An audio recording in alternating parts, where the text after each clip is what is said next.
Hello, everyone. Thank you so much for joining and welcome to the launch of this podcast, which intends to be your premier guide to studying in the United States or studying abroad. My name is Dr. Yaro, your host, and I am so excited to kick off this podcast for anyone who intends or who wishes to study in the United States or to study abroad in general. I talk to a lot of young, bright men on a daily basis who wish to study in the United States, who wish to study abroad, but unfortunately, they just don't know where to start. They don't know how to go about it. And if you are watching us today and you are in that same situation, you want to study in the United States, you want to study abroad, but unfortunately, you don't know where to start, trust me, you are not alone. I have been in your shoes trying to find the right information, how to make it all work. And I was finally able to make it work. And as a beneficiary of international education, of study abroad in many different capacities, I was at some point a student, and I currently work in the field of international education. And that's why, I come to know firsthand the important, the impact, how life-changing such opportunities can be. And that's also why I thought it was so important to share my experience and the stories of the many wonderful individuals that I've met during my journey. So every week on this podcast, I will bring on some talented individuals, people who have made it work for themselves, who studied abroad, who are also professional in higher education, in international education in the United States, in the UK, or in Canada. And we will cover different topics related to admissions, visas, and also scholarships. My guest today is one of those talented individuals that I've met, Belinda Odek from Kenya. She has an exceptional story. She has an exceptional background. And Belinda and I met back in 2015, and we will get to talk a little bit about that.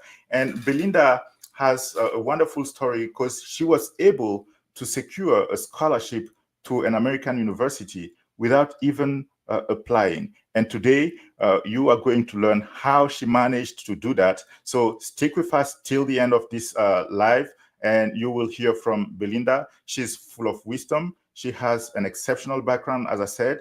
And without further ado, let's bring Belinda on. Good morning, Belinda. How are you doing today? Hey, thank you for having me. I'm doing so well. How about you? I'm doing great. Thank you I so can see much. that. I can see Yeah, that. thank you. Thank you for joining. And would you mind introducing yourself to our viewers today? Oh, sure. So, my name is Belinda Odek. I am from Nairobi, Kenya. And a little bit about my professional background. I've worked with the judiciary for 14 years, so that is public service experience. Then I also volunteered with several international organizations at the same time. And I was also able to start certain initiatives to promote good governance in my country and my continent. And I'm also a writer. So that's the brief introduction about myself. All right. Thank you so much. Belinda, I was telling in the intro that you and I met back in 2015. Do you want to share a little bit on how we, came to be in contact? Sure.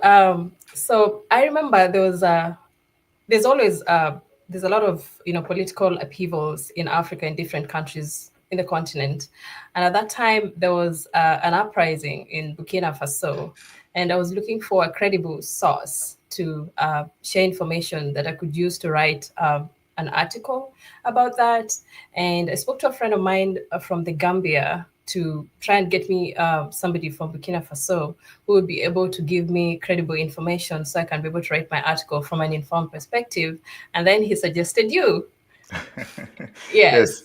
I do remember exactly where I was and the person who reached out to me. So I was actually in Ghana back then in 2015, attending Yeah. President Obama's Young African Leaders Initiative at GIMPA, Ghana Institute of Management and Public Administration.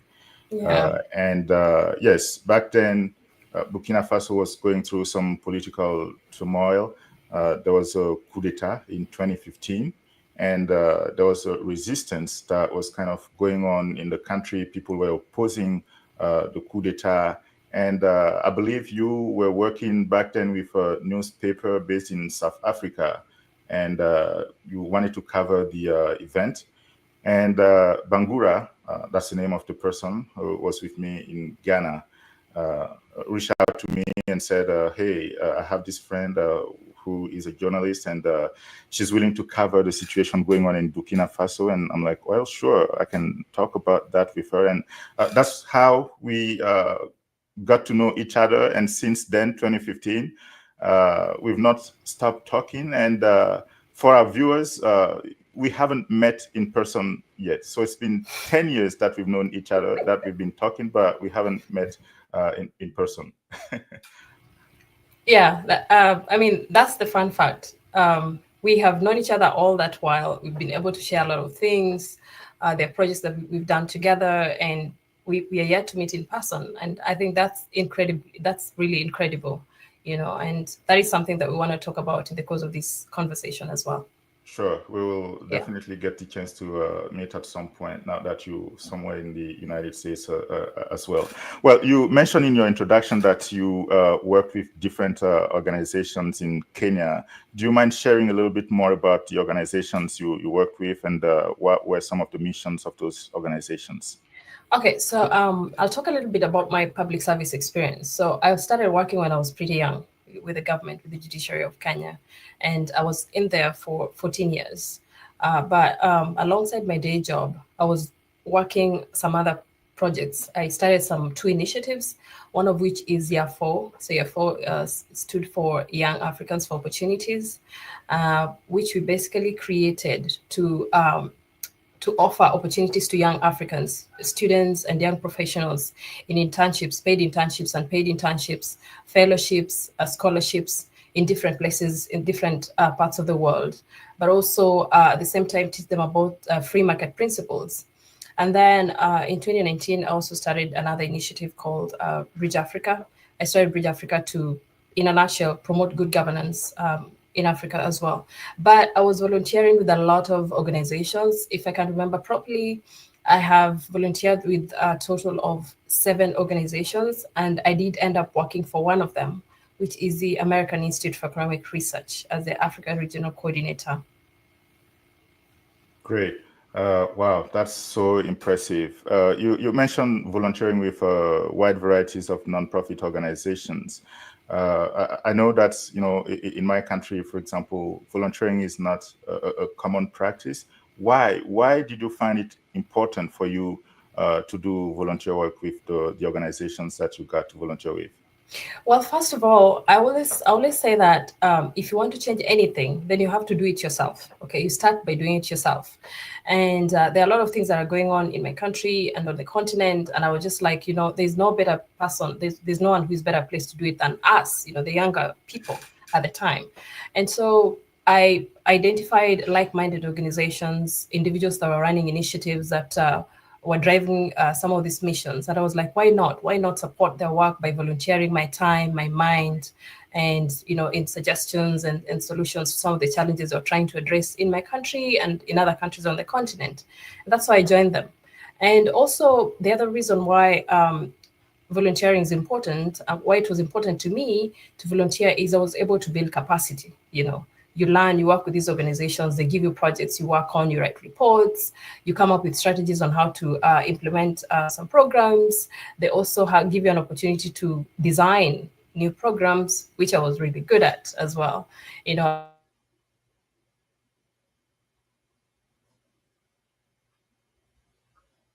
so yeah, that's how. So it's important. Mm-hmm.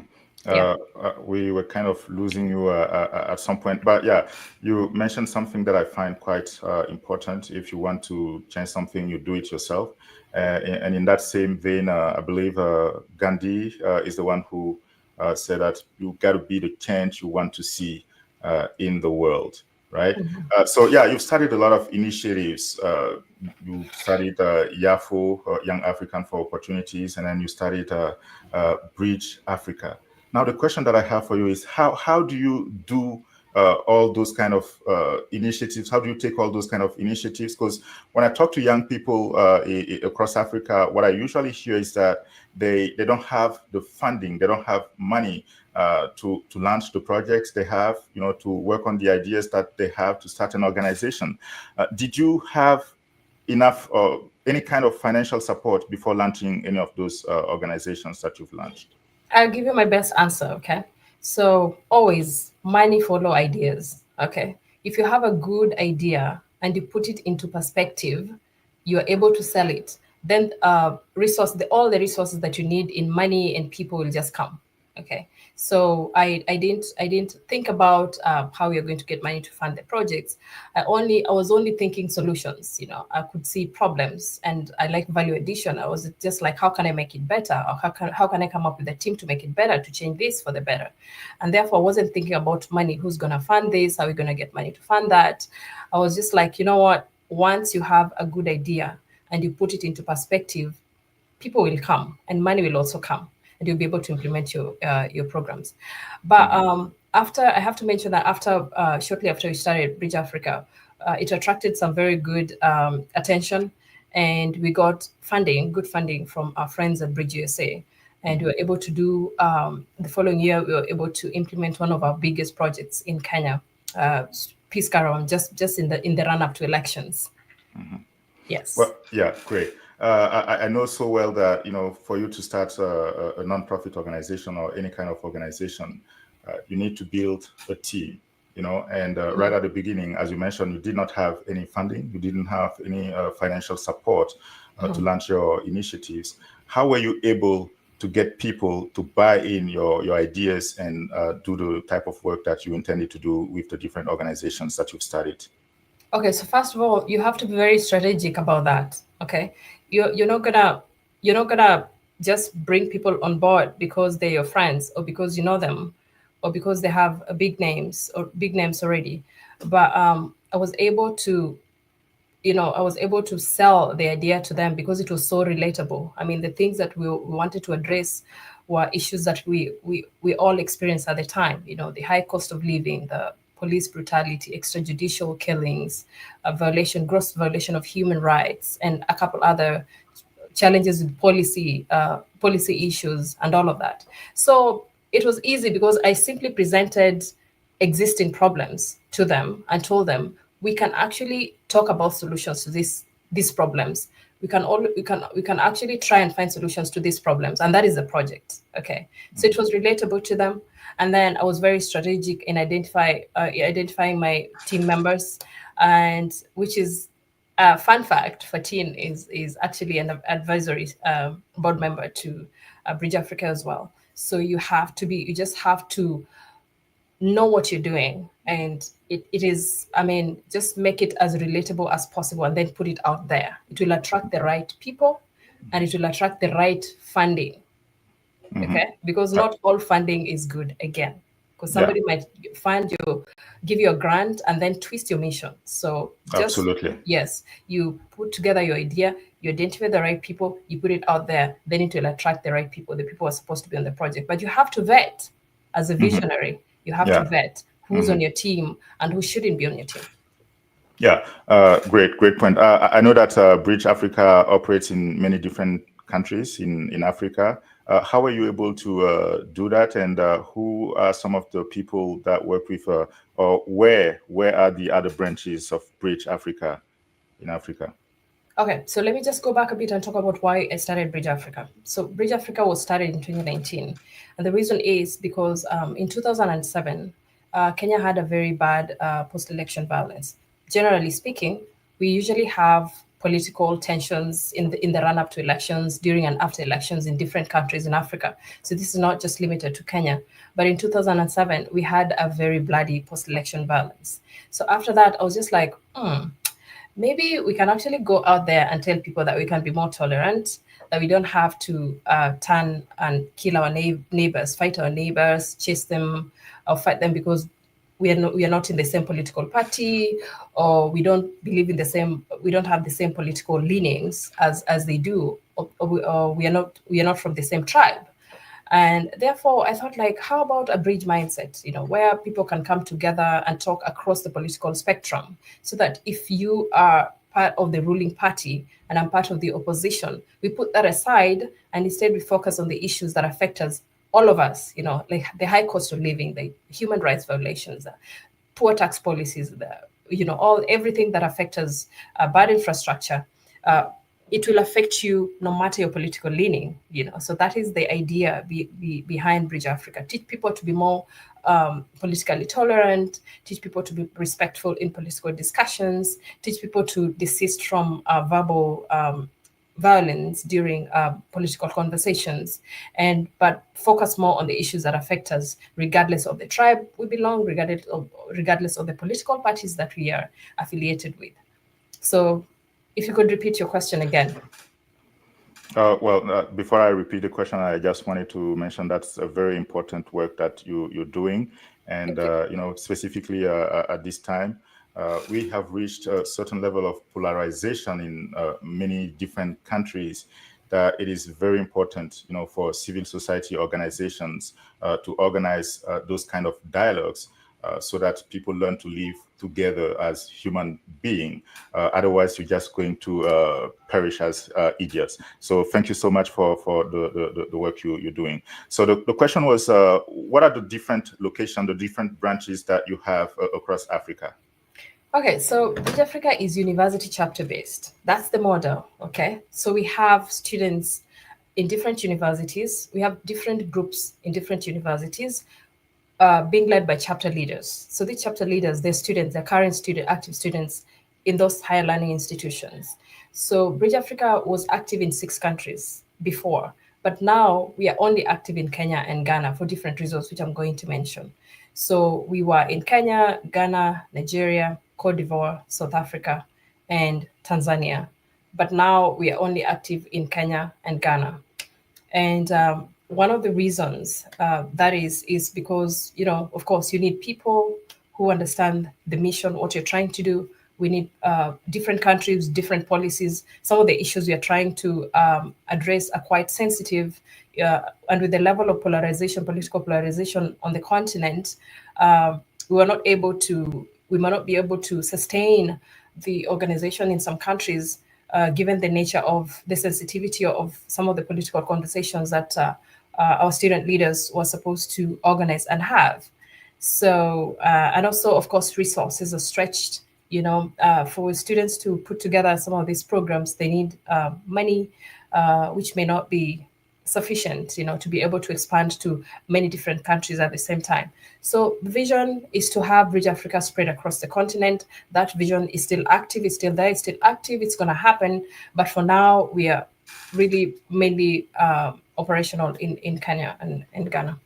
Kenya and Ghana. And for the young people, the students who are watching us from Kenya, from Nairobi, Mombasa, and so on and so forth, and those who are also watching from Ghana, Accra, Tamale, Kumasi, and so on and so forth, and are willing to join Bridge Africa, be a part of the mission of Bridge Africa, how do they do that? Okay, so we have a very active Facebook page. Okay, so we are on Facebook. We have social media accounts. We're on Instagram. We're on Facebook. We're on Twitter. X, currently X, but we're very active on Facebook. And so I would urge you, if you're interested in what we're doing, to go and follow Bridge Africa page. Now, there are so many Bridge Africa pages on Facebook. Make sure that you follow the right Bridge Africa page. And you can only do that maybe by coming onto my Facebook page, where the correct Bridge Africa Facebook page is tagged. Otherwise, you're going to follow the wrong one. But our logo is very distinct. So just come onto my Facebook, Belinda Odek. And then my name is spelled as it is appearing on the screen, because there are also other Belindas. This is how you spell my name. So come to this Belinda Odek on Facebook. If you follow me, you're going to find the Bridge Africa Facebook page as well. Click on it, and then you go on there. You're going to find all the information that you need.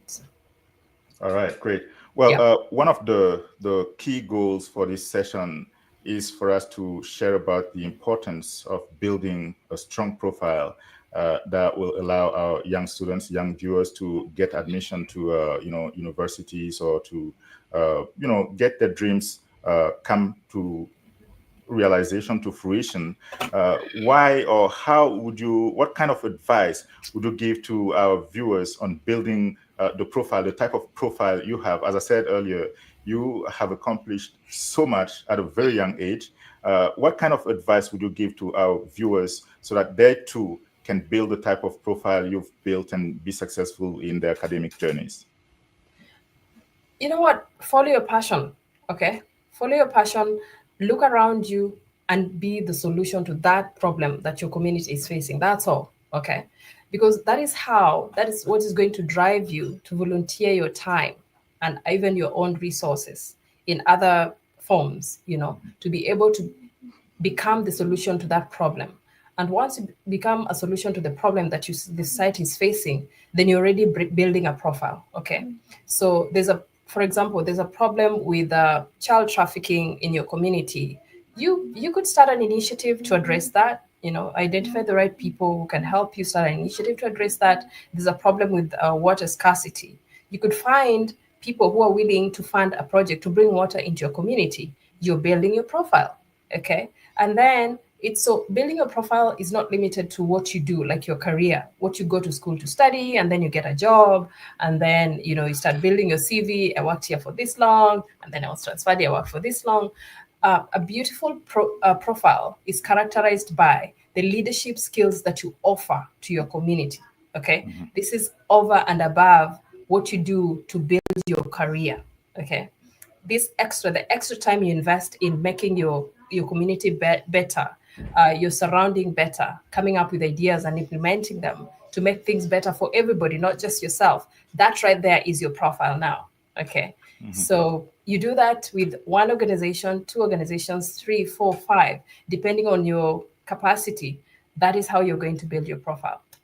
Absolutely, very important points. And what I usually tell students when I travel abroad, and I meet with a lot of young students, what I usually tell them is that for most American universities, they're looking for individuals, students who are able to do more than just going to classes and getting A's. That will get you through your program. You'll finish your program very quickly with a 4.0 GPA. But if you're looking for funding, if you're looking for scholarships, that type of attitude is not what will secure you scholarships and maybe even admissions, because most universities are looking for individuals who have that leadership potential in them. Beyond going to classroom, beyond going to the libraries, they are involved in their communities. They are addressing real world issues and trying to bring solutions to the issues that they encounter in their community. And a little bit about my personal story as well. When I was still in Burkina Faso, I was just as you, Belinda, involved in many different organizations. As you mentioned, we started working on YAFO when I was still in my country. And I was also a part of different nonprofit organizations. I started one myself. I used to be a teacher in high school. And beyond that, I started a nonprofit organization to address clean water and sanitation issues in rural communities in Burkina Faso.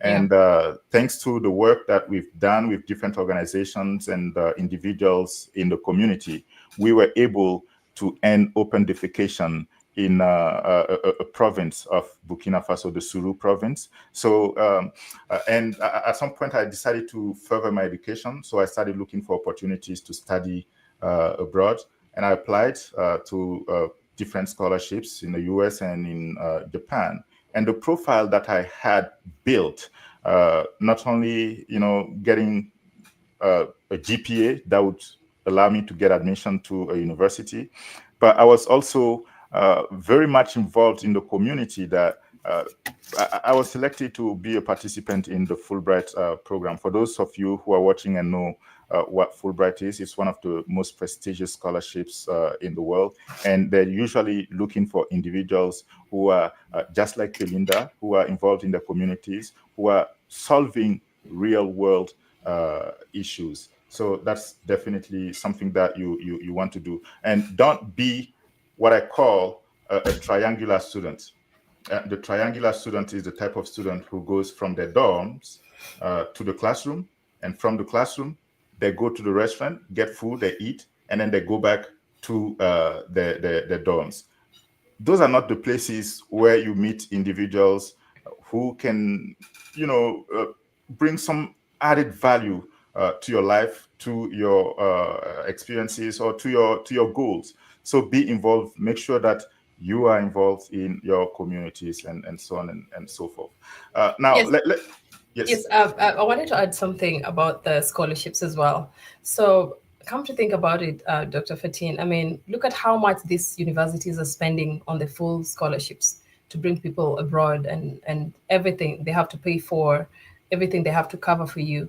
And the goal of most of the scholarships I've seen is to empower you so that you can go back to your country and become something, become a solution, build your capacity so that you go back to your country and address that water scarcity problem, go back to your community so that you address food insecurity problem. So come to think about it, it would be better if you already have some, you've already started building some leadership skills back home. You've already started showing interest in improving your community before you now come here to build capacity. They want to see that value in you. They want to Absolutely. see that the resources they're going to spend on you is not going to waste. It's not just to get you from the classroom to an office to earn a salary. It's also for you to become an asset to the bigger society. It's for the bigger picture. It's not just for yourself. Absolutely. So that is why it's, yes. Go ahead. To add a little bit to what you just mentioned, the way American universities operate, they rely heavily sometimes on alumni, people who've graduated from the universities, to donate, to bring some sort of funding. So if a university sees in you that potential of becoming somebody, as Belinda mentioned, once you complete your degree program, they know that you will add some value to the school. They would be proud to mention you on their website that you went to the school, and that will attract some more students to apply to the university. They know that you can also donate money to the university to be able to, operate and provide some sort of scholarships to other international students who are willing to also study in the United States. So make sure that you are involved in your community. Make sure that you are addressing real world issues in your community. And when you start applying, when you start looking for opportunities to study, be it in the United States or anywhere in the world, it becomes much, much easier for you. Yeah, that's correct. So let's talk about how you were able to get a scholarship before even applying to a school in the United States. That is a fun fact. Well, as I mentioned before, Dr. Fatin was involved, still is involved in Bridge Africa as an advisory board member. And at the time, they were organizing an event. You can correct if I'm missing out on some details. They're organizing an event to talk about the storming of the Capitol. That was supposed to be a virtual event, and then they brought in Bridge Africa, which I am a part of, to participate. And therefore, I was in this event with the, I think, vice provost and Dr. Fatin and another person from the university. And we were having a conversation, and everybody, and then there was also Martin Van Staden, who is also part of the advisory board of Bridge Africa on the event as well. So we each gave our contribution to the event. Everybody spoke, and then he spoke, and then we basically finished, and they were like, "We want you here." Yeah, you came in and you nailed it. You nailed it. But that was really interesting. I still find that to be very, very interesting, actually. Yeah, that was an interesting way of getting a scholarship. Like, hey, come, you're welcome. Yeah, but remember your first interaction with I was at Western Kentucky back then, and your first interaction, I believe, was when you hosted a virtual recruitment event for the university. Through Bridge Africa. You reached out and you said you wanted to host a virtual recruitment event for the university to present its program to young students in Kenya. So we had that virtual session. You know, it was back in 2021. Everything was kind of moving or still online. We're just moving out of the COVID pandemic. And after that, we also, you stayed in touch, you were involved, you know, started following the different social media platform of the university. Yes. And we used to have what they call global learning fairs or events that would bring people to share about their culture and so on and so forth. And we had a Window to the World event as well, and Yeah. you were a part of it. And then at some point, the vice provost reached out to me and said that they wanted to talk about the storming of the Capitol that happened, you know, after the 2020 election. And he wanted to talk about, you know, what that means for Africans. Yeah. Look at the event in an African perspective and what the United States could learn from Africa. So you came on with Martin, and then you nailed it.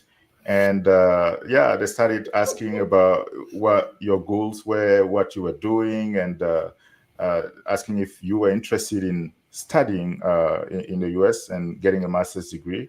Well, I said, well, sure. I know that Belinda has been mentioning that she's looking for an opportunity to study abroad in the United States, if that's possible. So, yeah, John, the vice provost, mentioned that we definitely want you here. And she offered you a scholarship, and she reached out because you wanted to do, what's the program that you wanted to study? Communication studies. Communication studies, exactly. Yes. So he shared your profile, your resume with the communication department as well. And they were also interested in your profile, and they wanted you to also work with them without even interacting with you. But because, you know, the positive stuff that we shared with the communication department.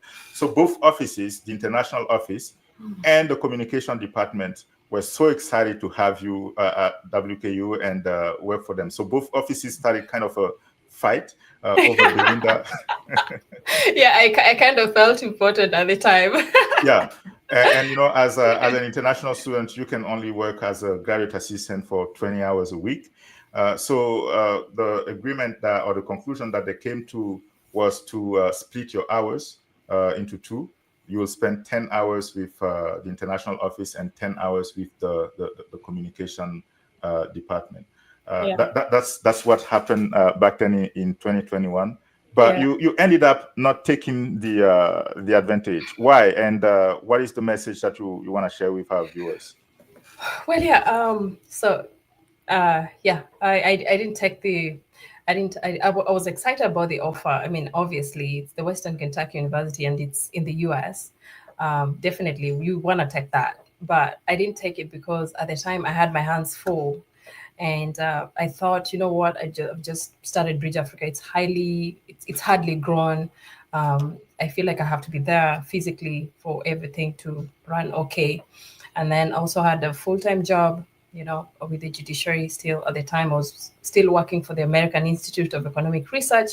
Now that was not volunteering, I was actually a staff. I was working with them on a project, on the Basel Society project in Africa as well. So it's just like right now I have my hands full. Probably I passed this one, and I think because it came easy, I was like, maybe I'm so good I can actually go ahead and get another one. But let me tell you something. If you ever get such an opportunity, you need to drop everything you're doing and take it, because like education is the best investment that you can give to yourself, and especially education from the United States. And therefore, I know that I did not pursue that opportunity at the time, but if you ask me, I think that was a very bad decision. You know, that was not a good decision at all. And therefore, if I had a similar opportunity again, if someone else had a similar opportunity and they ask me, I tell them, drop everything you're doing and take up the offer. Yeah. So it's you know, even pretty recently, I mean, they were still saying the opportunity is still there. You know, you can just, you know, you can take it. So I can take it whenever I want, which is interesting. And this can only come when you have built, you have place value on yourself. You've built your capacity. You have a good professional profile, you have very good social capital as well, which we'll talk about. So you have to invest in these things. You have to invest in yourself. Do the right things. Volunteer your time with your community. Build a good profile. Keep your character in check, and always put on that positive. Have that positive attitude. Solution mindedness. Don't always focus on the challenges. Just be solution minded about things, and that is what they are looking for. You have to build it. It takes time to build that. Absolutely, absolutely. All right. As I mentioned, we will have a guest every weekend to share their experiences about studying abroad, everything related to visa application, how to make sure that you get your visa approved to study in the United States, how to secure admissions, and also how to get scholarships, fully funded scholarships sometimes, or partial scholarships to study in the United States. So I have a favor to ask. Please click on the subscribe button on YouTube, follow us on Facebook and on X as well, and we will be together every weekend to share some wonderful stories.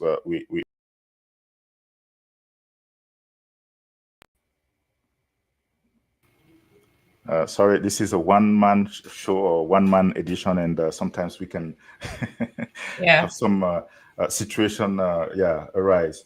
All right. Yeah, you ended up not taking the opportunity to study at Western, but you are currently in the United States.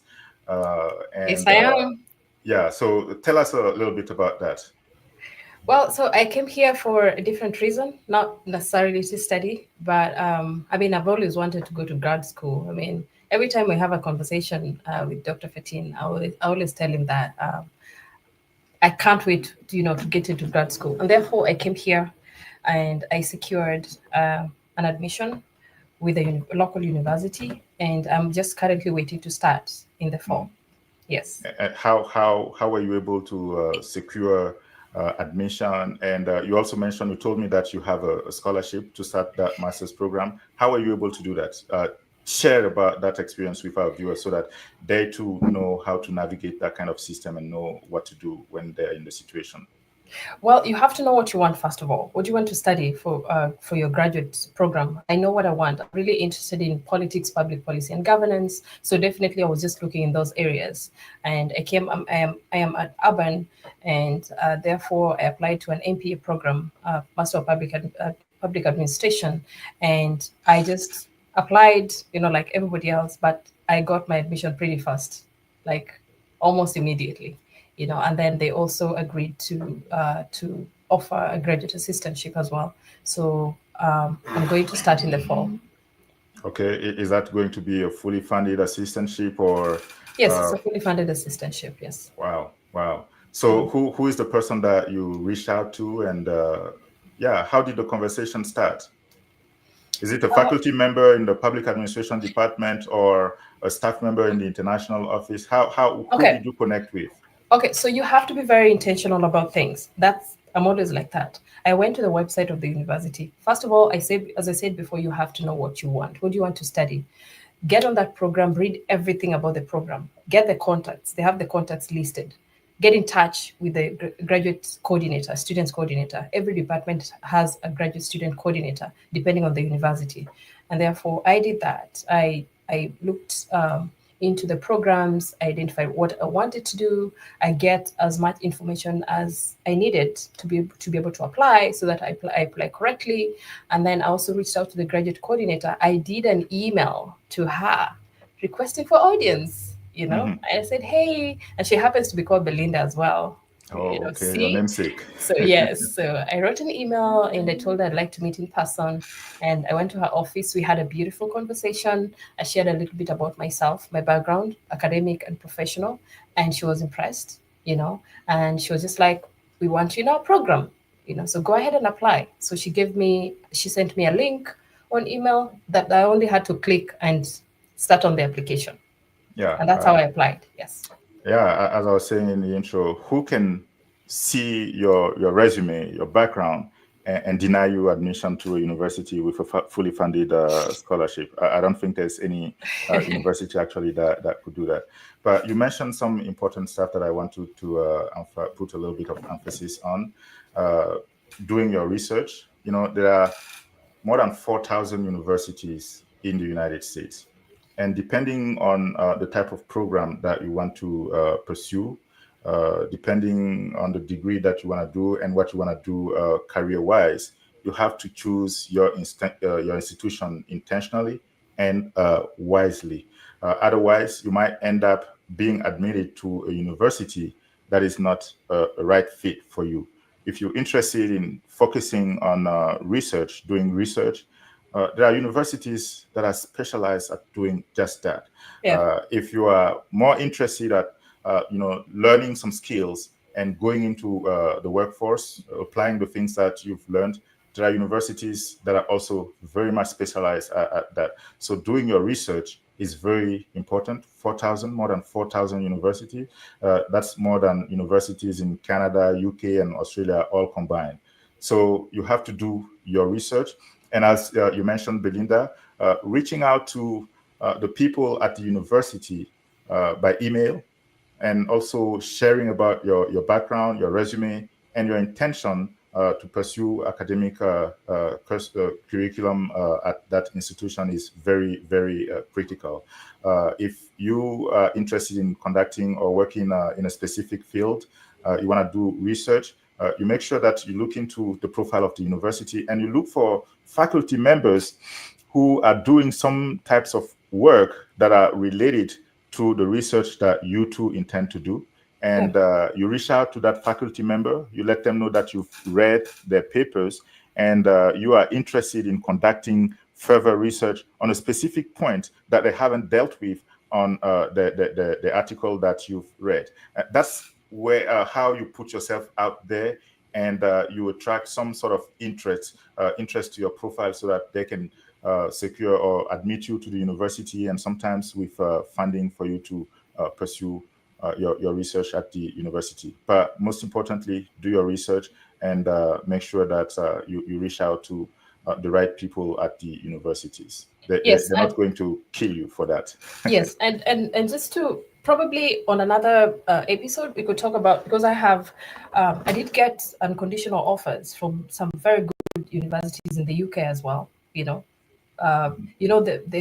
Some good universities could give you offers, but they're conditional, like you have to have language proficiency, you have to have that. So I got unconditional offers from some of the best UK universities as well, and also a very good university in Germany as well. So maybe in another episode, we could talk about the application process and what needs to go into your motivational letter, or statement of purpose, and things like that, because that's important. Because you could be having everything, you have a good profile, but if you don't know how to put it together, you may get that unconditional offer like I did in some UK universities, very good universities, by the way, but then miss out on the Chevening Scholarship, which is prestigious as well. Yeah, you see? Absolutely. Yeah. And then also something that is also important to look into is your references.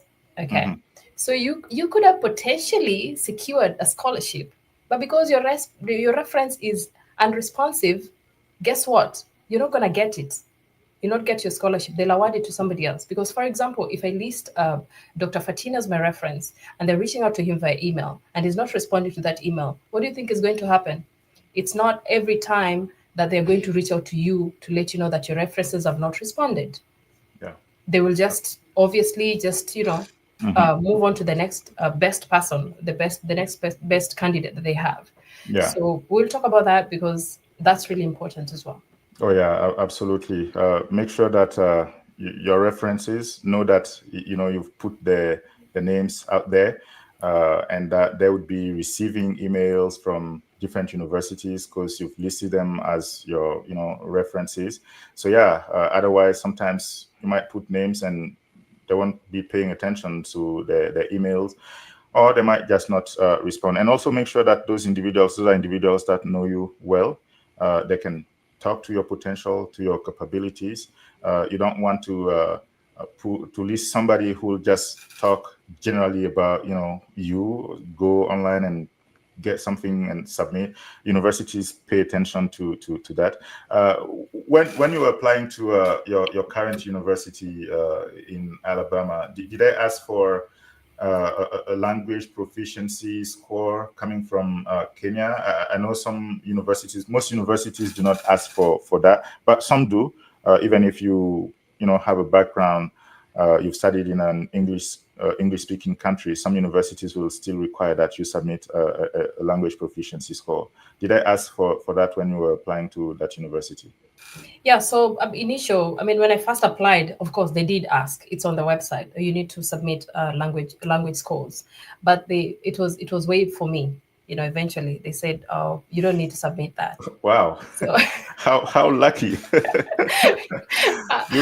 I don't think it is luck really. I think it's because we were taught in English. I was taught in English definitely because I'm from an Anglophone country. I'm from Kenya, so that's an English speaking country. We're taught in English, and I don't know any other reason, but for some reason they were able to waive that for me as well. That is just impressive. People invite you to apply to the universities, and then they offer you fully funded scholarships. You deny, you refuse to take the opportunity. I did And refuse.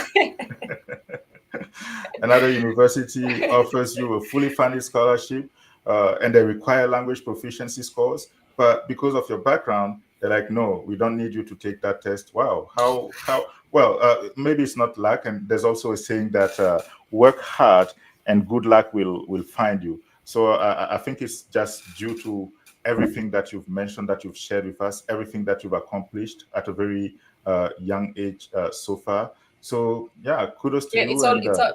it's always good, like when opportunity meets preparedness. Like there's a door that is open, and you have what it takes to enter that door. You just enter. Excellent. Yeah. So do you have any final words to our viewers today, Belinda? Okay. Oh, okay. So first of all, before I give you my final word, I have to say that I have a YouTube channel. Or maybe Dr. Fatini do you want to say something about that? Yes, Belinda has a YouTube channel as well. It's Belinda Odek.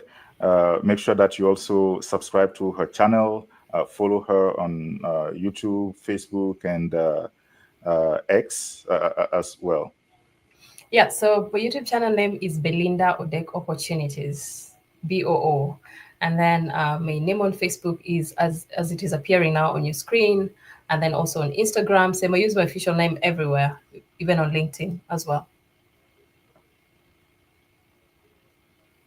Yeah. Any word of wisdom, because you're full of wisdom, Belinda? Do you have any Am word of I? wisdom for our viewers? Yes. Interesting. Okay. Well, I'll just take it in and say thank you. So, what I will say is please invest in yourself. That is the best way to become valuable to yourself, to your community and your country, and even your continent, the region where you come from. Invest in yourself. And there are various ways of investing in yourself. That includes working on your character, working on your attitude, but most importantly, please work on your education. Every opportunity you get to pursue education, go for it. Okay, because you can never go wrong with education. Once you have it, that is the only thing that nobody can take away from you. No matter the country you come from, once you have that education, you have it, and nobody can take that away from you. And you can use it to create big things for your country, for your community, for your country and your region as well. So invest in yourself, pursue opportunities to learn. It could be in grad school, it could be in fellowships, could be in conferences, seminars. Learn, build capacity, invest in yourself, invest in education. That's all I'll tell you today. Another thing I want to tell you today is that you need to make the right connections. Okay, connect with people that will add value to your goals, what you intend to become. Okay, so you have to surround yourself with such people. I know this is a very gray area. It's not defined, but what I mean by that is that you have to be with people that align with your goals, where you're going. That is the only way that you're going to be able to add value to each other. Yes.